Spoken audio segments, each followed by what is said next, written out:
Sijarawa ichili now sing nasi fazakraba numit asida ishor gi wahai tamin nabagi matam ishor na muk pina biba asida ishor bu thagatsi noina na ekoi gi chaithotuna laikhraba ichili now maruma pang sing ekoi singlup kimi mayamna laifam da ishor gi wahai asi tamin naba phangbase ekoi yamna laibak phabani aduna Bethany Manipur na Diaspora Ministry haiduna aikoina haudok chariba shorgi ministry asi maru aina diaspora haibadi chaithoktuna laikhraba haibani maram tongan oibe yai persecution gi maram oibe yai aduga aikoina thengnariba awaba nungaitaba thodo kaya na maram oiraga aikoi isagi yumda hana lairamba mafamda aduga mafam amada aikoi singlup ama oina isorbu khurumina bagi kodong chaba leitabigi maramna asmaina mafam tongan laikhraba aikoi mayam gi damakta smaina isorgi nungsibagi mapalna Bethany Diaspora Ministry haibase ekoi haudokpani aduna karigi damakta ekoina diaspora church haina kaubano hairaga ekoi mioiba jisubu thajakraba jisugi tung inba ekoi Christian kuding ase church kaubani aduna ekoi singlup ki mi singni aduna ekoi ki leifam mafam tongan na location lairabasu aikoi Jisu Christa da we are one body in Christ Jisu Christa da aikoi si hakchang amata da leiba aduna aikoi location na distance na aikoi bu khaidok pa yaroi aikoi amatani aikoi ishor gi machang atani maruoina Christa gi tungin ba Christa gi hakchang body aduda aikoi amata oina leiba singlup sing aduni yamna nungai jai nahan mamang dagi ekoina hek haubodagi ishor gi wahai first Peter Apostle Peter na ihiba chithi asida aina chaithoktuna laikhraba ishor gi machasing Kristabu thajaba singi damakta ihiba letter asi ekoisu paduna masi ekoi study tawminaduna taminaduna masidagi ekoi pukning thogat pa yamna phangi ai isama kisu aduga aigi imung aduga ichilina oiribo myam gisu thogat pa soidana phangmani thajai ngasi ekoi mathang asi ngasi gi text asi yengdringai da nahandagi ekoina parakli basing ase khara ningsing minasi ekoina number 1 ningsing base ekoi tasengna diaspora chaithoktuna laikhraba jisubu thajaba Christian singni church aduni haibise ekoina isana yajai maramdi ekoi tongan laibani aduga ani subada ekoi chaithoktuna lairabasu pilgrims oina ekoi taibong panasida lamlan boina laklabasu ekoi sargagi mi singni ekoi ishorgi mi singni haibase ekoina ningsingi aduna awaba kaya khanggadaba natraga smaina chaithoktuna laigadabasi su ishorgi plan lay aduga ishorna ekoise khandokhraba mi singni haibase ekoina khangi adudagi mathang yingba matamda ekoisi ishorgi nungsibagi maramna ekoina Jisu Christa bu lawsan khraba matamda ekoina phangpham thokpa ekoi gi damakta ishorna sargada thambi haibase ekoina khangi taibong panda lairiba khoding mak lanthum sana lupa yum kai ekoina lairiba ichilinau even si khoding mak si suloina mangki gani thanam ki gani adumakpo ishorna ekoi gi damakta thambi khraba sargada ekoi gi damakta phangpham thokpa pibi gi dawriba thambi ba adudi kari na su manghan ba yadraba aduga Huran basu yadraba pathaba mathaba amat pa laitraba adugumba phangpham thokpa aduni aduga ekoi asi ahingba asa aduda ekoi bu Jisu Kristagi maramna aikoibu pokpire amuk hanna pokpire haibani, born again to a living hope. Adumaina aikoise yamna laibak phai. Aduga loinana aikoi karigumba various trials awaba kaya sina aikoibu grief tengthahalabasu wakhan wahalabasu aikoi karisu chingna ningai leite aikoi gidamakta loinamak isona sinbi aikoi loinamak ngasi ngaktang warabasu masigi awabase masi adum chatlaga laigadaba nate masigi ngaktang wakhan nungai tabase masi punsi chumna laigadaba nate asidagi hena aikoida isorna phanghangadawriba promises mayam ase isorna aikoigidamokta thambi adu oirabadi aikoi maduda kuina wakhan thamlaga kaptuna tengthaduna laigadaba nate adu sarokpudi isorna aikoigidamokta kari semi isorna kari aikoigidamokta plan taubi haibasi oina yenglaga chakadabani ngasi 1 Peter chapter 1 verse 7 ase parabadi aikoina yamna maru oiba kadigumba ama aikoina thenagani madudi karino hairaga faith haibasini thajaba haibasigi maramdani aduna ngasigi message asigi title ase the genuineness of your faith haibani Manipuri da Ashengba Thajaba haibani aduna aikoi Manipuri ki Bible da pathok 1 Peter ki chapter 1 verse 7 da chang yengbasing lakpagi maramdi Nakhoigi Thajaba adu tasengbani haibadu haiba utnanabani mangba yaba sana phauba maida chang yengi sana dagi mamal yam na helaba Nakhoigi Thajaba adu khangnanaba chang yengba tabani madu oirabadi Jisu Kristabu phongdokpa numit aduda thagatpa matik mangal amasung ikai khumnaba nakhoina phangjagani haibani actually now sing yamna mayik segna ishorgi wahaida aikoi ure takpire masida aikoina ningsingna janingba amadi karino hairaga thajaba haiba matamda fake faith haibasi laibani fake faith haibadi achumba thajaba nataba aranba thajaba haiba tare masi laibani aduna yamna cheksiningai oi maramdi karino hairaga aikoini yengbu matamda mi kaya na ai thajarabani ai Christagi tung ilabani ai Christian oirabani hairabasu fake oiba aranba chumdaba asigumba thajabase yamna lai masi yamna chawba problem amani hainasu lawba yai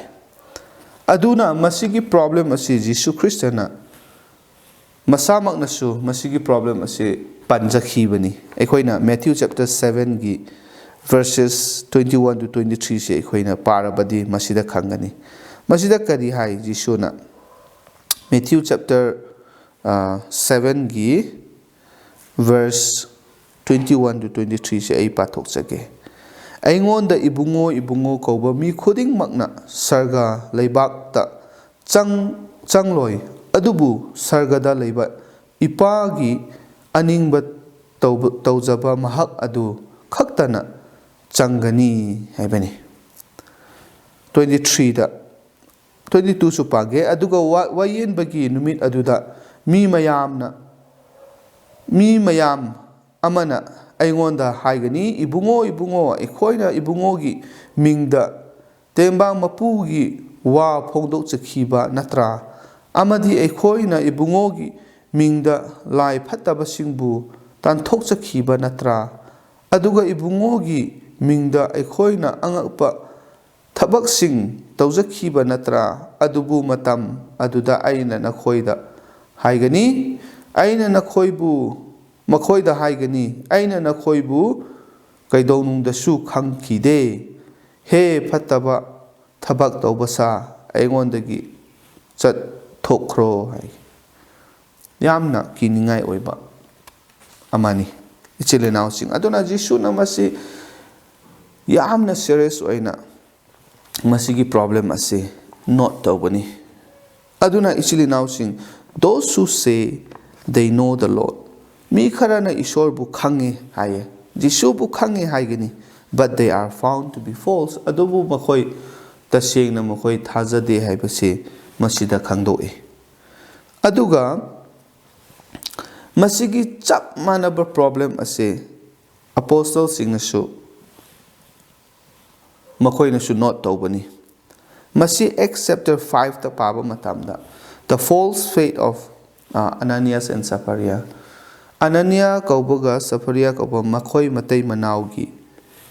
chumdaba sengdaba thajaba adu aranba thajaba adu apostle singna uhalle they were dealt with by the Lord Prabhuna makhoibu chairak pibibani aduna genuine faith haiba achumba ashengba thajaba haibase yamna maru oye asi ekoi leiraba masi phangraba we have to treasure masi yamna mamal laiba oina ekoina khangadabani it is to be developed aduga ekoina masigi thajabase tasengba ashengba thajabase leikraba masi ekoina hena yok thakadabani kankhat hangadabani adu oirabadi ekoi gi damakta yamna afaba oigani aduna Peter na masigi damaktani chaithoktuna laikhraba diaspora Christian singi damakta ibal chithi asida makhoigi ashengba thajaba adu uba matamda masigi wahaisi ibani aduna 1 Peter chapter 1 gi verse 7 sai koina pathokhibedo genuine faith is to be noted and commended ashengba thajaba se karamba mata lairaba matamda madu ekhoi khanggadabani mayek sengna leire haibasi utkadabani aduga Peter na thagat pibagumna aikhoigi marakta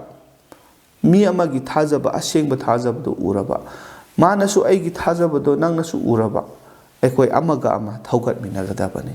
nangi ashengba thajaba se masi uraga ai yamna nungai haina aikoi amaga ama puning thogat jagadabani haibani ko aduna the genuineness of your faith Peter na makhoi gi thajabasi ubu matamda masi pallaga makhoi bu thagatpani aduna we have to check and see if we have the genuine faith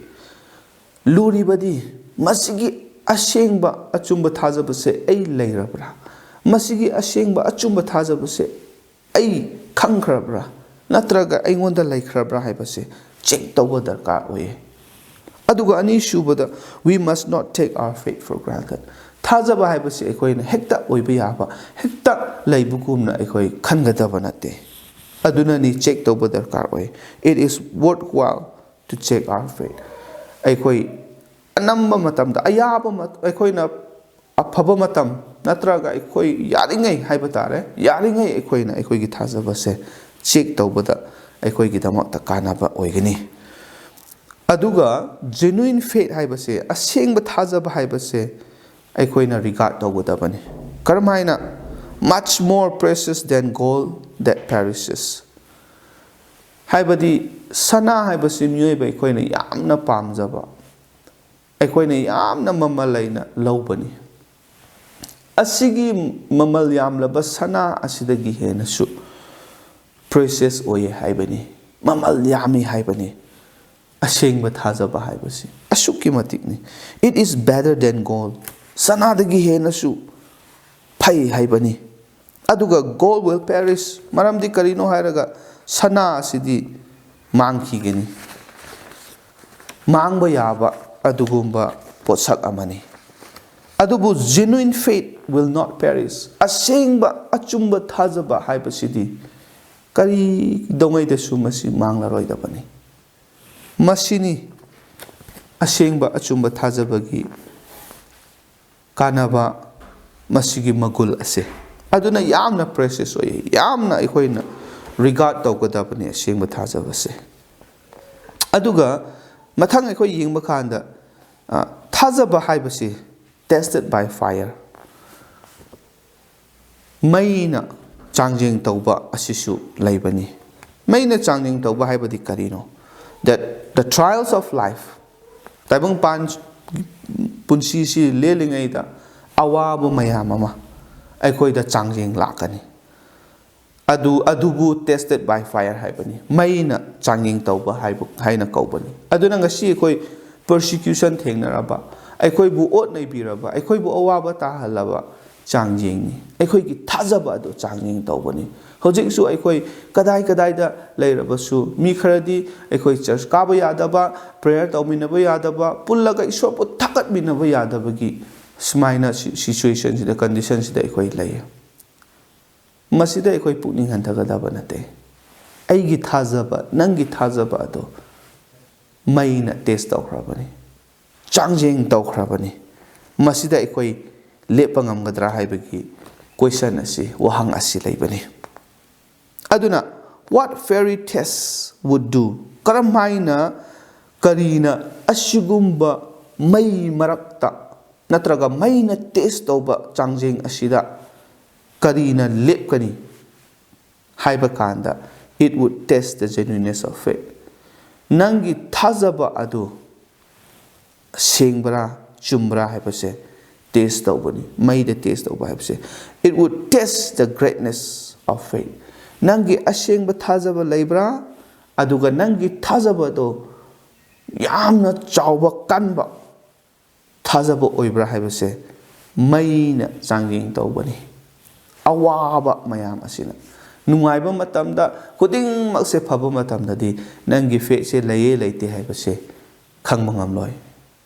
Mapanda di yamna mangani adubu manungda tasengna nangi Thajaba do laibra, Ashengba Thajaba laibra, natraga nangi thajaba se aduki mati kalabra haibase only with trials.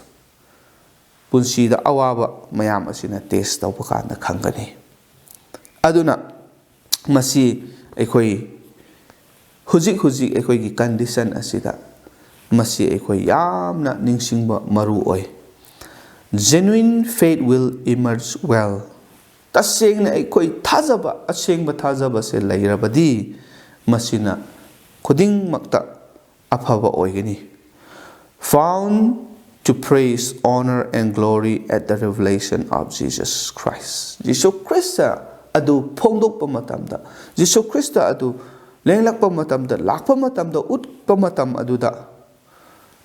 maduda aikoi gi thajaba ashengba adu maduna aikoi gi damakta yaiphaba oihangani. It would be found, it would be a proven faith. Numit aduda tasengna makoigi thajaba sidi chumle magi thajaba si asuki matik kalle haibase numit aduda khangani. Aduga madugi thajaba adu asengba thajaba adu di theoretical faith nate, theory khaktang wakhal na khanba adu khaktang oiroi asengba thajaba. Three features would be found. Masida aikoina ahum thokna uba yai. Madudi karino hairaga praise. Praise haibani, thagat pa haibani. This faith would be praiseworthy. Madu numit aduda aigi thajaba se asengba thajaba oiramlaba numit aduda magi thajaba se chumi haibase numit aduda thagat pigani. Aduga ani shubada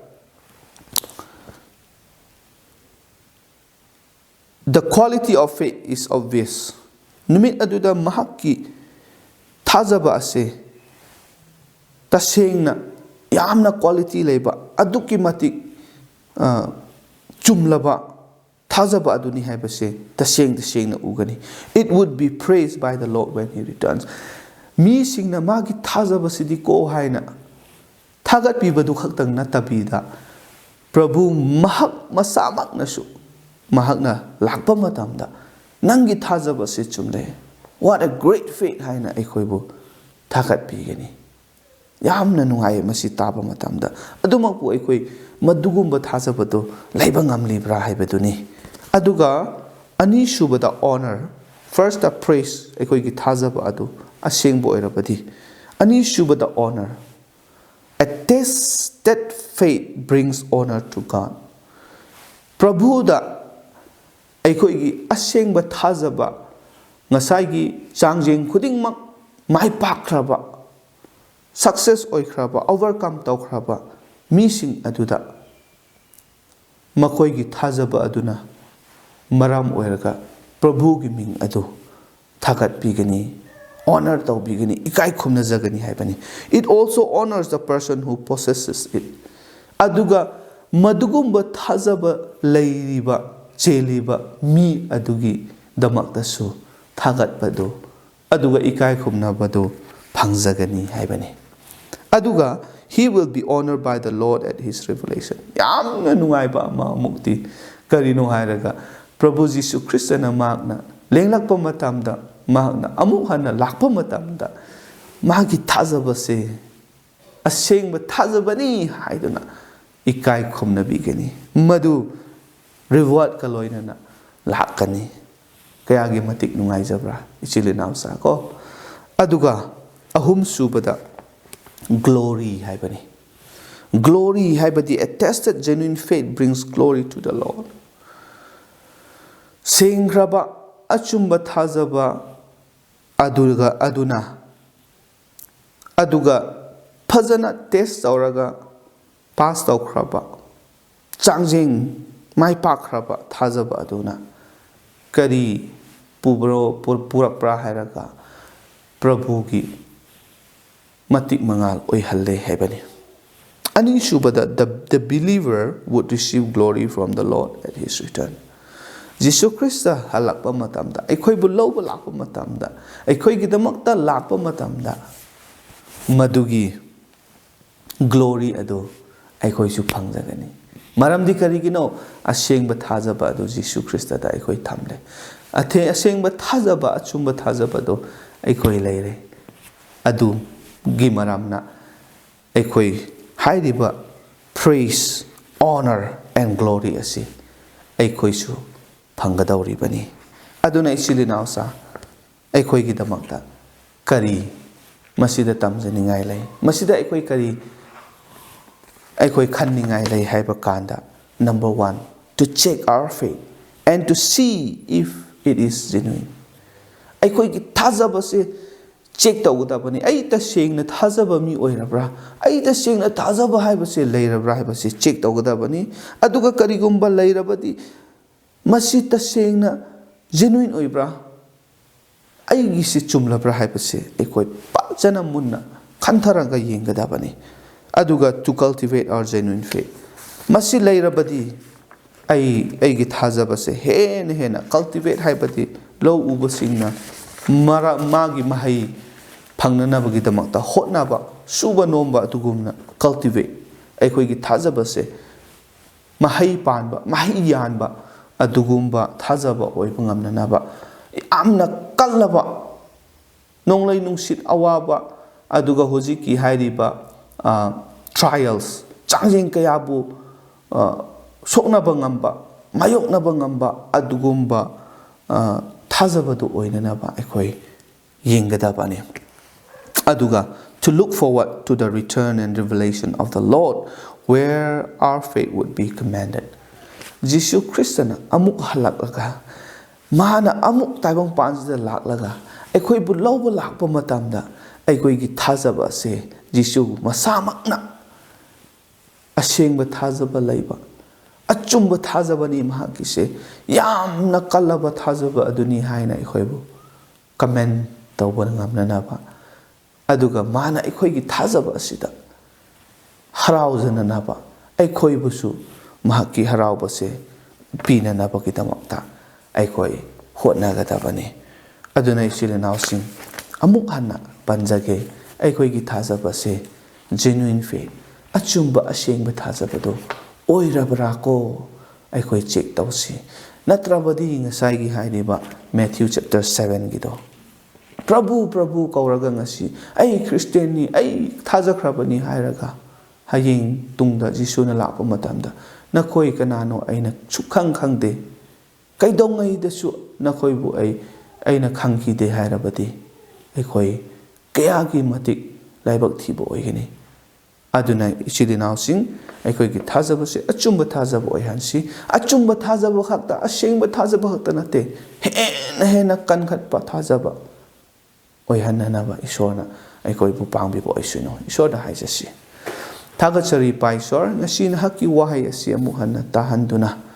ꯑꯩꯈꯣꯏꯕꯨ ꯄꯨꯛꯅꯤꯡ ꯊꯧꯒꯠꯄꯤꯕꯒꯤꯗꯃꯛꯇ ꯊꯥꯒꯠꯆꯔꯤ ꯂꯣꯏꯅꯅ ꯏꯄꯥ ꯏꯁꯣꯔ ꯑꯩꯈꯣꯏꯒꯤ ꯊꯥꯖꯕ ꯑꯁꯤ